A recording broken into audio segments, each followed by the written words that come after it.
twongeye kubasuhuza inshuti bakunzi bacu. Uyu munsi ni umunsi udasanzwe, ni umunsi dufite amahirwe yo kubona Honorable Murigande akaba yadusuye hano muri Leta Zunze Ubumwe za Amerika. Reka muhe ikaze musaba no kugira ngo atubwire mwari mwaje mu kihe gikorwa, mwabibonye gute, uko igikorwa cyagenze uyu munsi. Nanaje mu gikorwa cya Rwanda Prayer Banquet. Yenda umuntu abishyize mu masengesho ni nko kuvuga ngo mu mugoroba wo gusengera u Rwanda. Ni igikorwa ngarukamwaka. Uyu munsi yari ku nshuro ya 23.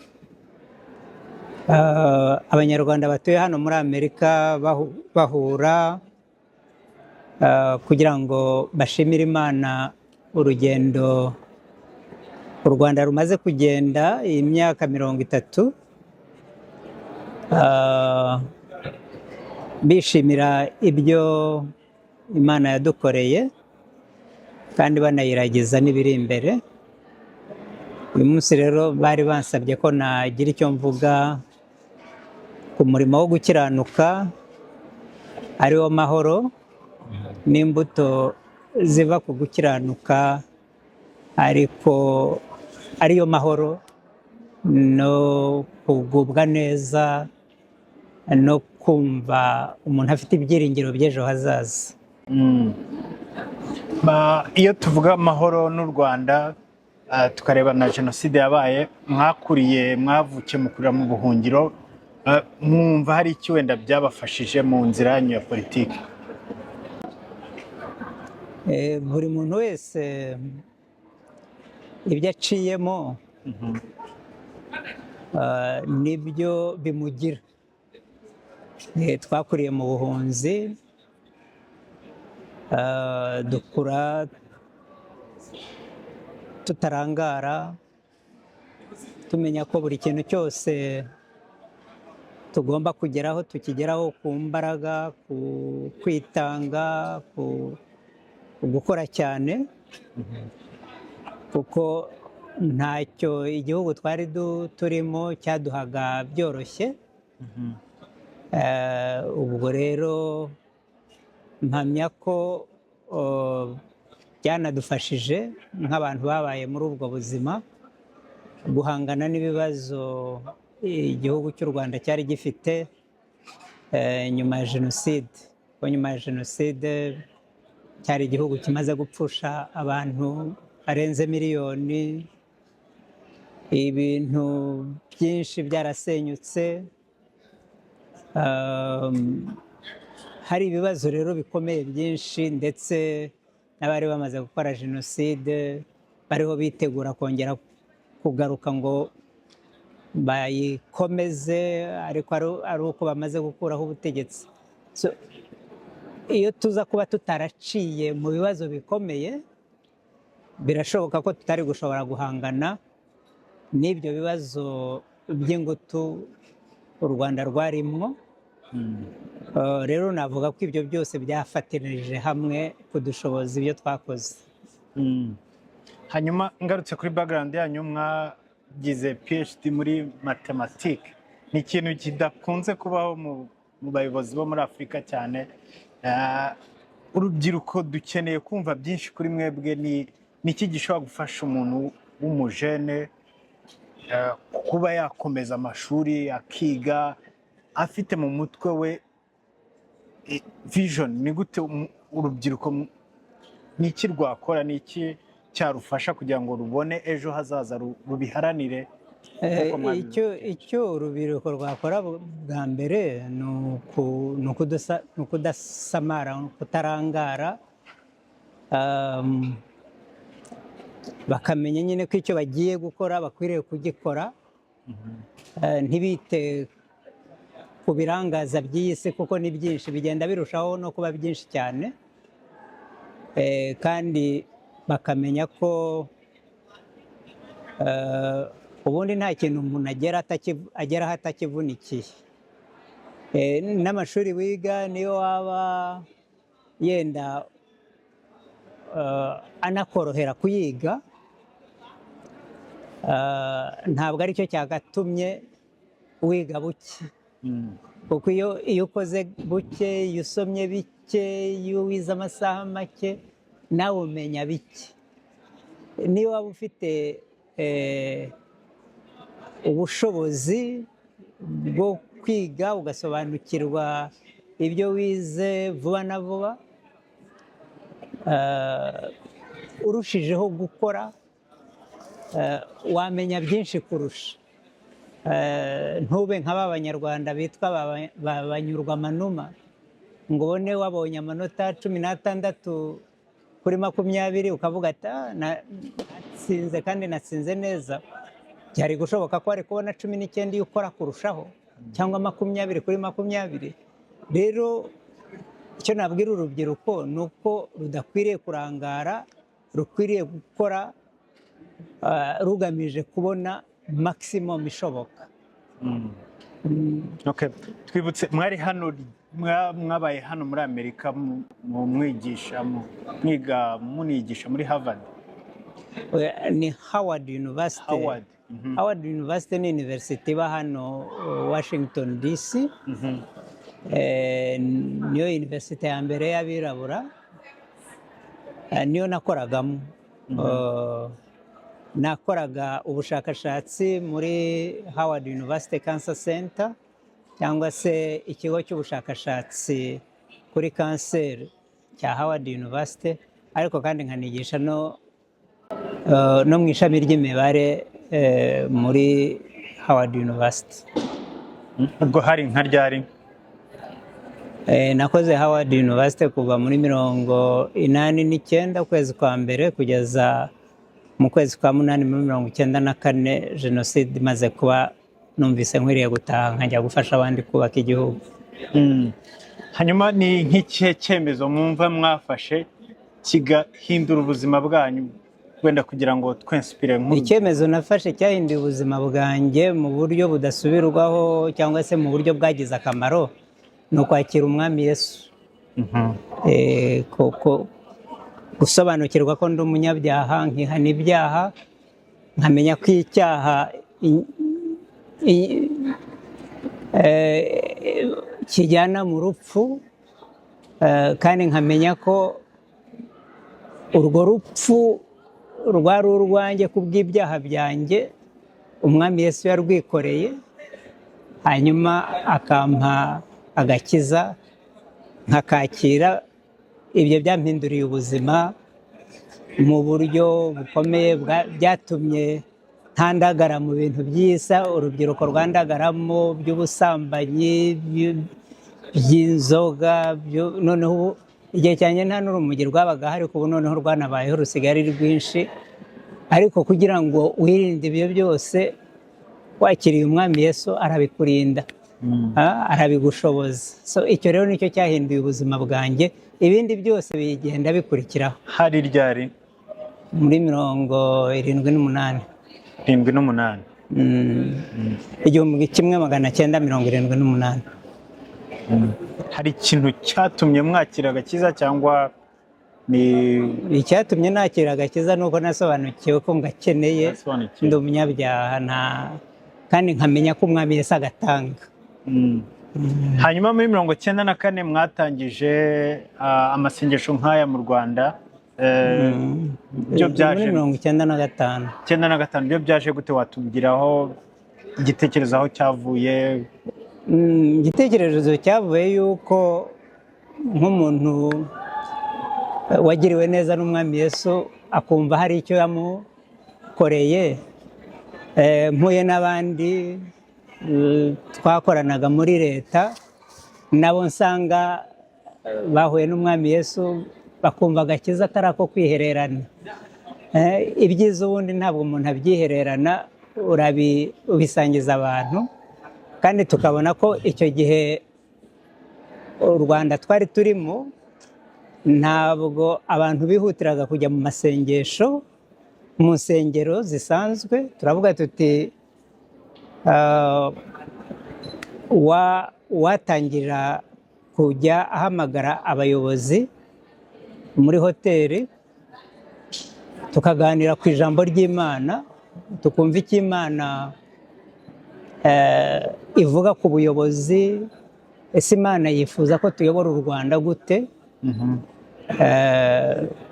Noneho turatangira tukajya tugira amasengesho ya mu gitondo ahuza abayobozi batandukanye bava mu butegetsi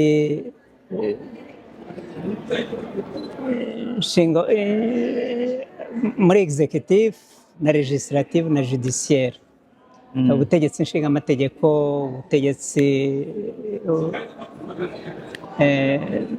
nyubahirizategeko n'ubutabera. Dusubiye muri ya myaka yanyu nk'igihe mwari mufite akazi kagoye cyane, ni nk'ibihe bibazo mwakundaga guhura nabyo muri ya myaka mwabaye minisitiri? Buri kintu cyose cyari ikibazo mu Rwanda, kuko nk'uko nari maze kukubwira, igihugu cyari cyarasenyutse. Urumva n'ibyo abantu bashakaga gukora, bashakaga kubikora, nta bushobozi bwo kubikora buhari. Byaba ari ubushobozi bw'amafaranga, byaba ari ubushobozi bw'abantu bize bashoboye, ibyo byose nta byari bihari. So buri kintu cyose rero cyari ikibazo. Ntabwo nakubwira ngo iki nicyo cyari gikomeye kuruta ibindi. Ni nayo mpamvu bitari binoroshye no gukora priority. Buri kintu cyose cyari priority kuko nta cyari gihari, kandi nta kintu na kimwe kidafite akamaro mu gihugu ubundi. Rero byari ibintu by'ibibazo bikomeye byose, ariko navuga ko yenda umuntu agiye kubishyira ku munzani, ikibazo cya mbere cyari gihari mu gihugu cyari icyo kuzana amahoro n'umutekano. Kuko iyo igihugu kidafite amahoro n'umutekano, nta kintu na kimwe ushobora gukora, n'icyo ukoze kirasenyuka. Rero icyo nicyo cyihutirwaga, nicyo guverinoma yihutiye gukora. Ikindi cya kabiri, abanyarwanda bari batatanye. Hari abanyarwanda bari barahunze, barabaye impunzi hakurya y'imipaka. Hari abari barahunze ingo zabo mu Rwanda, baba mu makando deplace. Icyo nacyo cyarihutirwaga ko bagaruka mu ngo zabo, mu masambu yabo, kugira ngo batangire bakore, biteze imbere. Kuko gutera imbere kw'igihugu guturuka ku gutera imbere kwa buri muntu. Ibyo rero nabyo byari ibibazo bikomeye byihuta. So byabaye ngombwa ko ducyura impunzi, byabaye ngombwa ko abari bari mu makando deplace nabo bataha, bagasubira ku misozi, bakubaka igihugu, bakiyubaka, ariko bubaka igihugu. Hari ikibazo gikomeye cy'ingutu cy'abantu bakoze jenoside, bari aho bari bakeneye kubazwa ibyo bakoze. Kuko kutabaza ibyo abantu bakoze ibyaha, ntubabaze ibyo byaha, haza ukudahana. Iyo abantu rero bakoze ibyaha ntibahanwe, no kongera kubikora barasubira. So kandi urumva byari ibyaha byinshi cyane byakozwe mu Rwanda. Hari harapfuye abantu bagera kuri miliyoni. Ubundi mu mategeko buri rupfu ugomba kurukorera ankete. Ubwo ni ukuvuga hagomba gukorwa ankete miliyoni, kandi nta bavoka ufite, nta bagenzacyaha, nta bashinjacyaha ufite. So urumva nk'icyo cyari ikibazo cy'ingutu. Bagombaga kwicara tukakiga. Kuri uko kukiga niko habanje kuvamwo itegeko rihana jenoside, naryo rishyiramo ibyiciro bitandukanye. Tumaze kubikora turishyira mu bikorwa, ariko rikagenda ricira imanza abantu bakeya, kandi abari muri prison ari benshi. Biba ngombwa ko twicara dushaka ubundi buryo twabikora, kuko bari kuzagwa muri prison badaciriwe imanza. Haza gacaca. Urumva ibibazo byari ingutu ari byinshi cyane, buri kibazo cyose, kandi udafite kukirangarana, byose ugomba kugenda ubikoraho icyarimwe. kuva mu 2002 kugeza mu 2008 mwari minisitiri w'ububanyi n'amahanga. Kiriya gihe n'ubu mubona ari iki cyahindutse ku mibanire y'u Rwanda n'amahanga urebye? Icyahindutse ni kinini cyane, kuko icyo gihe urumva jyewe nabaye minisitiri w'ububanyi n'amahanga hashize imyaka hafi 7-8 jenoside ibaye. Mu by'ukuri igihugu cy'u Rwanda byagifashe igihe kitari gito kugira ngo cyongere cyakirwe neza mu ruhando rw'amahanga. Hari ibihugu byinshi mu ruhando rw'amahanga bidutega iminsi kandi bikomeye, kandi bifite no kugenda bikangurira abandi kudutega iminsi. Urumva byonyine kugira ngo batwemere nk'igihugu gifite akamaro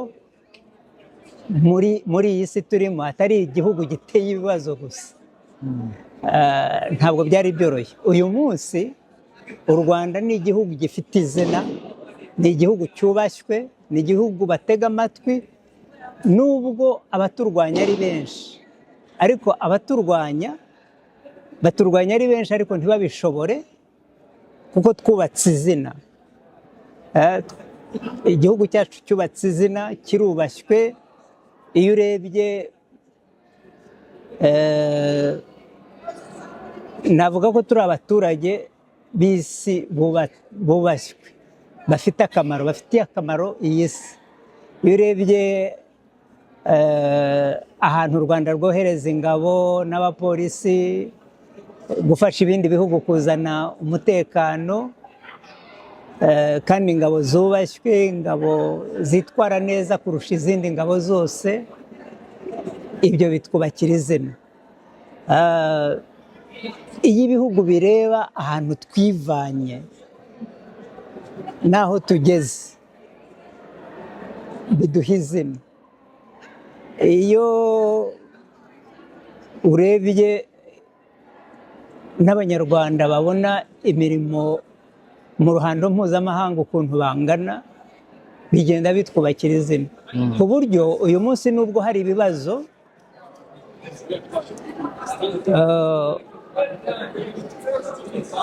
nubwo ububanyi n'amahanga bw'u Rwanda buhanganye n'ibibazo, biracyahari kubera akarere dutuyemo.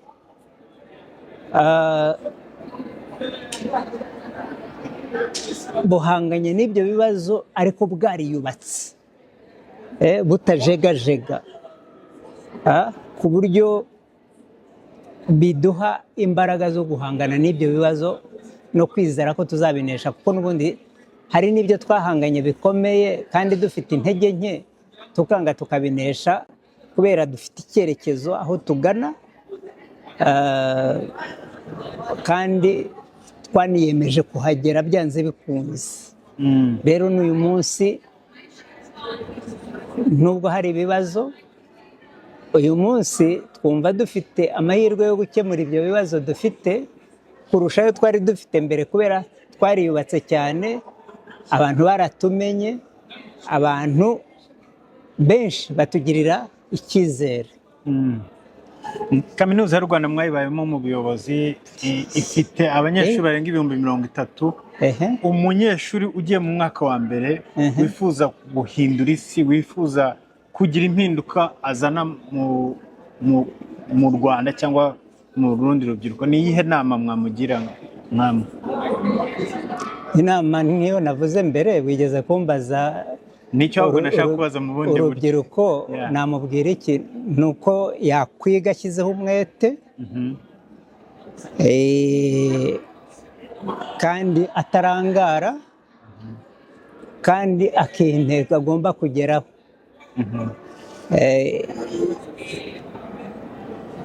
Akoze ibyo ngibyo yazaba umugabo ugira akamaro, wigirira akamaro mbere na mbere, ariko ugirira akamaro n'umuryango nyarwanda arimo, n'igihugu ndetse n'isi yose. Wabaye ambasaderi, wabaye minisitiri w'ububanyi n'amahanga, hari ibivugwa cyane ubu ngubu u Rwanda na Congo ni iki wumva abantu wenda batavuga cyane cyakemura ikibazo muri Congo, cyangwa abantu birengagiza baba abatabizi cyangwa n'ababizi, ariko wenda ukidusubiremo mu magambo yawe, ni iki wumva ku kibazo cya Congo abantu batagarukaho cyane cyagombye kugarukwaho?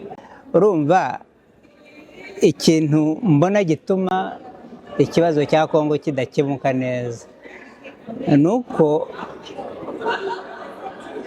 batajya bakijya mu mizi ngo bamenye igitera ibyo bibazo. Ugiye kureba umuzi wa kera w'ikibazo ni uko abazungu baricaye Berlin baca imipaka batitaye ku baturage batuye muri ibyo bihugu bya Afurika. Kubera guca imipaka gutyo bituma hari amoko aba mu bihugu bibiri cyangwa se bitatu bitandukanye. Iyo rero ibyo bihugu bigize ibyago bikagira ubuyobozi bubi, hari igihe bushaka kwirukana bamwe mu baturage babo bavuga ngo nimusange bene wanyu mu kindi gihugu.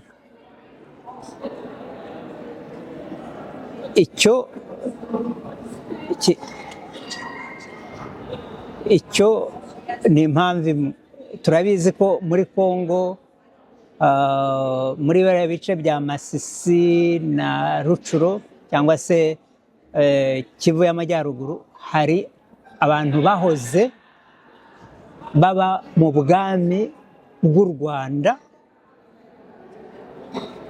mbere y'uko ubukoroni buza muri Afurika. Ibyo bice byari ubwami bw'u Rwanda. Hanyuma kubera ubukoroni icyo gice kijya mbere na mbere kuri Congo ya Leopold, hanyuma Leopold ayihaye Ububiligi kijya muri Congo mbirigi. Ubwo rero tukaba dufite abanyarwanda b'abanyekongo, hakaba n'abanyarwanda b'u Rwanda.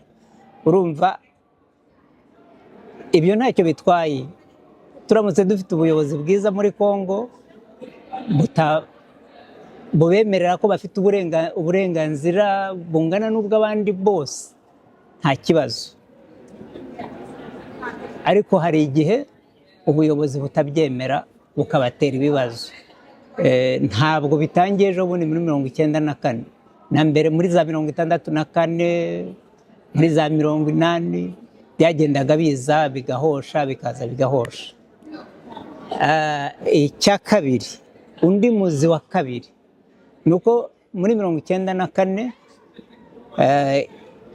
abantu bakoze jenoside bamaze gutsindwa bahungiye muri Congo, ariko bahungiye muri Congo bajyana iyo ngengabitekerezo ya jenoside.